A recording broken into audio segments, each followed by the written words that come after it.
নমস্কার বন্ধুরা, আবার একটা নতুন ভিডিও নিয়ে আপনাদের কাছে চলে আসলাম। তো এর আগে আমার সমস্ত ভিডিও আশা করি দেখেছেন, বিভিন্ন ইনভেস্টমেন্ট নিয়ে আলোচনা করেছি এর আগে। তো আবারও নতুন একটা ভিডিও। আর সবাইকে জানাই শুভ দীপাবলির আন্তরিক শুভেচ্ছা। দীপাবলি উৎসব আলোর উৎসব, সেহেতু আপনারা সবাই সাবধানে এই উপলক্ষে মানে আপনার পুজো উপলক্ষে সাবধানতা অবলম্বন করবেন অবশ্যই। তো আমি চলে আসছি আমার ভিডিওতে। আর যেটা বলবার বিষয় যে বেশ খানিকটা সময় ধরেই, বছর খানেক সময় হয়ে গেল প্রায়, মার্কেট কিন্তু একটা দোদুল্যমানতার মধ্যে চলছে। মার্কেট কিন্তু ডাউন সাইড বা আপ সাইডও বলা যাবে না, একই জায়গায় ঘোরাফেরা করছে। কিন্তু এরই মধ্যে যদি আপনারা ভালো করে দেখেন, একটা সেক্টর কিন্তু খুব খারাপ সময়ের মধ্যে দিয়ে চলছে, যেটা ইন্ডিয়ার মানে মানে ইন্ডিয়ান ইকোনমির ক্ষেত্রে একটা খারাপ মানে সময় বা বলা যেতে পারে যে এই সেক্টরটার জন্য কিন্তু খুব একটা ভালো কিছু খবর নেই। সবার কাছেই যদি জিজ্ঞেস করা হয় বা সবাই যদি আপনারা মোটামুটি খবর নেন, তাহলে দেখতে পারবেন এই সেক্টরের উপর খুব একটা ভালো খবর নেই। তো ওই সেক্টরটাই আজকে কেন আমি বেছে নিয়েছি, দেখুন, যেখানে নাকি দেখুন অনেক ফান্ডই আছে যেখানে ভালো করছে, সেগুলো নিয়ে ম্যাক্সিমাম মানুষ বা সবাই ভিডিওটা করে। তো আমি এমন একটা ফান্ড বা এমন একটা সেক্টর বেছে নিলাম যেখানে নাকি রিটার্ন তৈরি হচ্ছে না। কেন হচ্ছে না সেগুলো নিয়ে আলোচনা করতে চলেছি। তো ভিডিওতে যাওয়ার আগে আমি ডিসক্লেমার দিয়ে নিচ্ছি, মিউচুয়াল ফান্ড ইনভেস্টমেন্ট আর subject to market risk, read scheme related documents carefully. তো মিউচুয়াল ফান্ড বাজারগত ঝুঁকি সাপেক্ষ, সেটা ইনভেস্ট করার আগে আপনারা অবশ্যই অফার ডকুমেন্টস পড়ে নেবেন এবং তারপরে মার্কেটগত ঝুঁকি সাপেক্ষ শুধু জেনে বুঝে আপনারা ইনভেস্টমেন্ট করবেন। তো চলে আসছি আমার বিষয়ে। আজকে যে ফান্ডটা নিয়ে আমি আলোচনা করছি সেটা কিন্তু অনেকটা ফেভারিট ফান্ড। এই ফান্ডটা নাকি বেশ কিছুদিন ধরে আশা করছি আপনারা দেখতে পাচ্ছেন। এই ফান্ডটা হচ্ছে টাটা ডিজিটাল ইন্ডিয়া ফান্ড। কেন এই ফান্ড নিয়ে আমি আলোচনায় চলে আসলাম, দেখুন, যদি আপনারা মার্কেটকে নিফটিকে দেখেন, নিফটি প্রায় এক বছরের রিটার্ন প্রায় দেয়নি বললে চলে, গায়ে গায়ে দাঁড়িয়ে আছে। মানে যেখানে এক বছর আগে ছিল সেখানেই প্রায় দাঁড়িয়ে আছে যদি বলা যায়। এবং একই সাথে যদি দেখেন নিফটি ইনফরমেশন টেকনোলজি ইন্ডেক্স অর্থাৎ আইটি ইন্ডেক্স, সেটা কিন্তু অনেকটা কারেকশন হয়েছে, প্রায় 13% কারেকশন নিয়ার অ্যাবাউট হয়েছে। এবং নিফটির যদি আপনার আইটি ইন্ডেক্স যদি টপ স্টকগুলো দেখেন, যেমন ইনফোসিস, টিসিএস, টেক মাহিন্দ্রা, উইপ্রো, এইচসিএল টেক, এগুলো কিন্তু অলমোস্ট সবাই কিন্তু অনেকটা করে ডাউন হয়েছে, মিনিমাম 20%, ম্যাক্সিমাম প্রায় 30% ডাউন হয়ে গেছে। যেমন ইনফোসিস প্রায় 27% ডাউন হয়েছে, টিসিএস প্রায় 32% ডাউন হয়েছে অল টাইম হাই থেকে, টেক মাহিন্দ্রা 20% ডাউন হয়েছে, উইপ্রো প্রায় 25% ডাউন হয়েছে, এইচসিএল টেক 25% ডাউন হয়েছে। তো এই কোম্পানিগুলো ডাউনের সাথে সাথে আমার এই ফান্ডটার মানে কথা ঢুকিয়ে আছে, কারণ কি এই ফান্ডের যে ফান্ড ম্যানেজার আছেন, আমি বলে নেই, এই ফান্ডে প্রায় 11,203 করোড় এউএম আছে। আর লঞ্চ ডেট হচ্ছে আপনার 28শে ডিসেম্বর 2015 আছে। কেন দেখুন, কেন এই সেক্টরটা নিয়ে আলোচনার মধ্যে আসছি আমি, এই সেক্টরের মধ্যে এইটা মেইনলি হচ্ছে আইটি সেক্টর ইনভেস্টমেন্ট করছে আমাদের টাকাগুলো নিয়ে ফান্ড ম্যানেজার, এবং ফান্ড ম্যানেজার আছে মিতা শেট্টি আছেন। উনি আমাদের থেকে টাকাগুলো সংগ্রহ করে ইন্ডিয়ার যে ইনফরমেশন টেকনোলজি ইন্ডেক্স আছে সেইখানে টেকনোলজি স্টকগুলোতে ইনভেস্টমেন্ট করছে। সেখান থেকে এখন ইনফোসিসে বেশ খানিকটা টাকা লাগানো হচ্ছে, প্রায় 18.85% টাকা লাগানো হচ্ছে। টাটা কনসালটেন্সিতে প্রায় 11.60% টাকা লাগানো হচ্ছে টিসিএস। তো টেক মহিন্দ্রা যে কোম্পানিটা আছে 8.93% অ্যালোকেশন করা হয়েছে। উইপ্রো যে কোম্পানিটা প্রায় 7.01%, মানে 7% সামান্য বেশি মানে ইনভেস্টমেন্ট হয়েছে। এইচসিএল টেকনোলজি যে কোম্পানিটা 6.16% অ্যালোকেশন হচ্ছে। তো ওভারঅল যদি দেখা যায় প্রায় 53% অ্যালোকেশন কিন্তু মানে টপ 5 স্টক ইন্ডিয়া টেকনোলজি ইন্ডেক্সে যদি বলি, তাহলে সেখানে টপ 5 স্টকের মধ্যে কিন্তু প্রায় 52% টাকা বিনিয়োগ করা হয়েছে। কিন্তু এই স্টকগুলো যে টপ 5 স্টক, সেটা কিন্তু চলছে না। এই না চলার কারণ খুঁজছি কিন্তু আজকে এই ভিডিও। এবং আজকের দিনে আপনারা এই ফান্ডে কিভাবে আপনারা ইনভেস্টমেন্ট করবেন বা ইনভেস্টমেন্ট করলেও সেটা কিভাবে চিন্তা ভাবনা করে একটা ইনভেস্টমেন্টের পথ বেছে নেবেন অবশ্যই। কারণ মিউচুয়াল ফান্ডটা বাজারগত ঝুঁকি সাপেক্ষ, জেনে অবশ্যই আপনারা আপনার নিয়ারেস্ট ডিস্ট্রিবিউটারের সাথে যোগাযোগ করে বা তার পরামর্শ নিয়ে তবে ইনভেস্টমেন্ট করবেন। তো কেন দেখুন, এই যে স্টকগুলো প্রায় 53% টাকা কিন্তু এখানে অ্যালোকেশন হয়েছে এবং প্রত্যেকটা স্টক কিন্তু অনেকটা করে মার্কেট যেমন পড়েছে তার থেকে অনেকটা বেশি ডাউন আছে। এবং এই ডাউনের কারণ যদি আমরা খুঁজতে যাই, সেখানে কিন্তু ফান্ডের যে বিষয়বস্তু, যেখানে ফান্ড ম্যানেজার যে চিন্তা ভাবনা রেখেছেন তার 52% টাকার টপ আইটি স্টকগুলোতে ইনভেস্ট করেছে, সেই স্টকগুলো পড়ার জন্যই কিন্তু আমার এই টাটা ডিজিটাল ইন্ডিয়া ফান্ড কিন্তু ভালো রিটার্ন দিতে পারছে না। এবং টাটা ডিজিটাল ইন্ডিয়া ফান্ড ভালো রিটার্ন দেওয়ার না সাথে সাথে যেটা আমি খুঁজতে গিয়ে আমি চিন্তা ভাবনা করে দেখলাম, এই ফান্ডে না রিটার্ন দেওয়ার মানে প্রথম যদি আমরা কারণ বাঁচতে চাই, তাহলে প্রথম কারণ হচ্ছে যখন কোনো শেয়ার বাজারে শেয়ার প্রাইস কিন্তু এমনি বাড়ে না, তার পেছনে কারণ লুকিয়ে থাকে কোম্পানির রেজাল্টের উপর। কোম্পানি যদি ভালো রেজাল্ট করে, কোম্পানি যদি ভালো পারফরমেন্স করে, অবশ্যই কোম্পানির শেয়ার প্রাইস বাড়ে। এবং যদি কোম্পানি যদি খারাপ রেজাল্ট করে, কোম্পানি যদি খারাপ পারফরমেন্স করে, লস মেকিং করে বা প্রফিট না হয়, সেক্ষেত্রে শেয়ার প্রাইস পড়ে যায়। এটা শর্ট টার্মে যা খুশি হতে পারে, শর্ট টার্মে শেয়ার প্রাইস বাড়তেও পারে, কিন্তু লং টার্মে এফেক্ট অবশ্যই কিন্তু স্টকের উপর আসে। এবং সেক্ষেত্রে দেখুন এই স্টকগুলো কিন্তু পড়ে গেছে, তার শুধুমাত্র একটা কারণে নয়, মার্কেটের যে ট্রেন্ড আছে সেটার থেকে খানিকটা হলো আলাদা রকমের এই ট্রেন্ড এই স্টকগুলোর মধ্যে দেখা গেছে। সেক্ষেত্রে দেখুন উইক রেভিনিউ গ্রোথ, যেটার প্রথম এবং কারণ হচ্ছে উইক রেভিনিউ গ্রোথ। কারণ কোম্পানির যদি আমরা ভালো করে দেখি, ইনফোসিস, টিসিএস, টেক মহিন্দ্র, উইপ্রো এবং এইচসিএল টেক, কেন পাঁচটা স্টকে বলছি, কারণ ম্যাক্সিমাম ফান্ড ম্যানেজার 53% টাকাটা এখানেই লাগিয়ে রেখেছেন।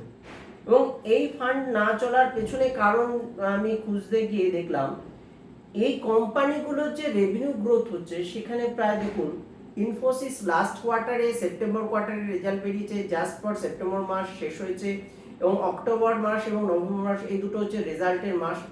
এই দু মাস ধরে কিন্তু আমরা সেপ্টেম্বর মাসে রেজাল্টের এফেক্ট পাই। এবং সেখানে যদি দেখেন যে 8%, 8.5% হারে গ্রোথ করছে প্রথম রেভিনিউ গ্রোথটা, আর প্রফিট গ্রোথ 13% করেছে। কিছুটা হলেও ইনফোসিস অপেক্ষাকৃত ভালো করেছে গ্রোথ। টিসিএস এর দিকে যদি তাকাই তাহলে অবাক করা যাবে, 2.40%, মাত্র 2.4% গ্রোথ করেছে রেভিনিউ গ্রোথ। প্রফিট গ্রোথ নেই বললেই চলে, প্রায় 1.50% গ্রোথ, মানে তার কোনো গ্রোথই নেই কোম্পানি। টেক মহিন্দ্রার যদি দেখেন তাহলে টেক মহিন্দ্রার গ্রোথ হয়েছে 5.01%, মানে মাত্র 5% গ্রোথ, না গ্রোথ থাকার মতো। এবং যদি প্রফিটের দিকে দেখেন, গত সেপ্টেম্বর বছরের কোয়ার্টার থেকে এই বছরের কোয়ার্টারে প্রায় -4.5% গ্রোথ করেছে। মানে গত বছর যা প্রফিট করেছিল এই বছরের প্রফিট সেটা তার থেকে নেগেটিভ করেছে। উইপ্রো যদি বলেন, উইপ্রো একইভাবে এই একটা কোম্পানি, মানে ইন্ডিয়ার আইটি সেক্টরে এর টপ লাইন গ্রোথ অর্থাৎ প্রফিট গ্রোথ, রেভিনিউ গ্রোথ করেছে 1.77%, মাত্র 1.77%, ভেবে দেখুন।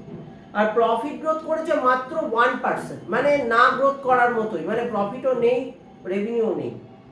এইচসিএল টেক কোম্পানি যদি দেখেন, এইচসিএল টেক একই রকমের একটা টেকনোলজি কোম্পানি, 10.6% গ্রোথ করেছে, আর হচ্ছে প্রফিট গ্রোথ ফ্ল্যাট বলা যায়। অর্থাৎ টপ যে স্টকগুলো সবকটাই কিন্তু তার কিন্তু মানে প্রফিট, রেভিনিউ গ্রোথ এবং প্রফিট গ্রোথ নেই বললেই চলে। এর ফলে স্টক প্রাইস কিন্তু কারেকশন হয়েছে। আর সেটা খুঁজতে গিয়ে যখন আমরা ভাবলাম যে কেন এর রেভিনিউ কমে যাচ্ছে, সেটা দেখতে গিয়ে কিন্তু একটা জিনিস খুঁজে পেলাম। সেটা হচ্ছে 2 নম্বর কারণ, যেটা হচ্ছে যে ইউএস এর রিসেশন একটা নিউজ। এবং ইউএস রিসেশনে যাওয়ার জন্য ইউএস এর যে সবচেয়ে বড় ব্যাংক আছে জেপি মর্গ্যান, সেই ব্যাংকের কিন্তু যে কর্ণধার সে কিন্তু বলছে যে ইউএস মার্কেট কিন্তু আসছে দিনে কিন্তু ইউএস এর ইকোনমি রিসেশনের দিকে যেতে পারে। সেক্ষেত্রে কিন্তু তার গ্রোথ কমে আসতে পারে। অর্থাৎ আমাদের যে আইটি সেক্টরের যে কর্মচারী বা আইটি সেক্টরে যারা কাজকর্ম করে ইঞ্জিনিয়াররা, তারা কিন্তু ম্যাক্সিমাম যে ইউএসএ বিজনেসটাই আমরা কিন্তু ইনফরমেশন টেকনোলজি যত কোম্পানি আছে ইউএসএ যে বিজনেসগুলো সেগুলো কিন্তু আমরা এখানে করি কাজগুলো।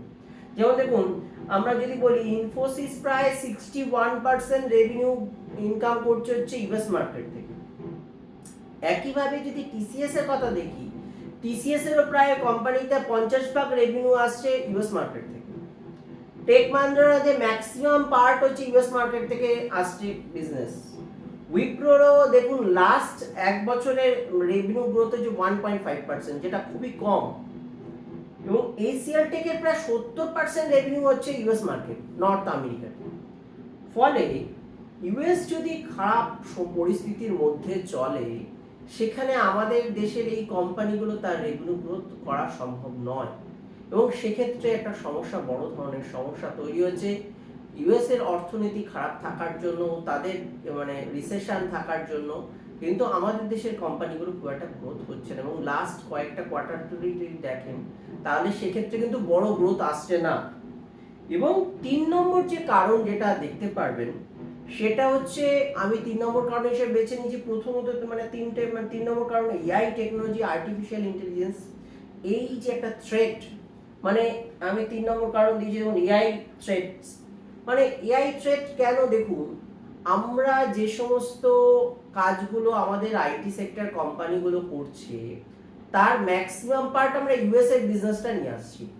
কিন্তু ইউএস এবং চায়না এই দুটো দেশ, দেখবেন আমার আগের ভিডিওগুলো দেখলে বুঝতে পারবেন যে আসছে দিনে যে তারা একটা পরিবর্তন, এআই টেকনোলজির ফলে তাদের ইকোনমি একটা বড় ধরনের পরিবর্তন করতে চলেছে এবং তারা এআই বেসড টেকনোলজির উপর জোর দিয়েছে।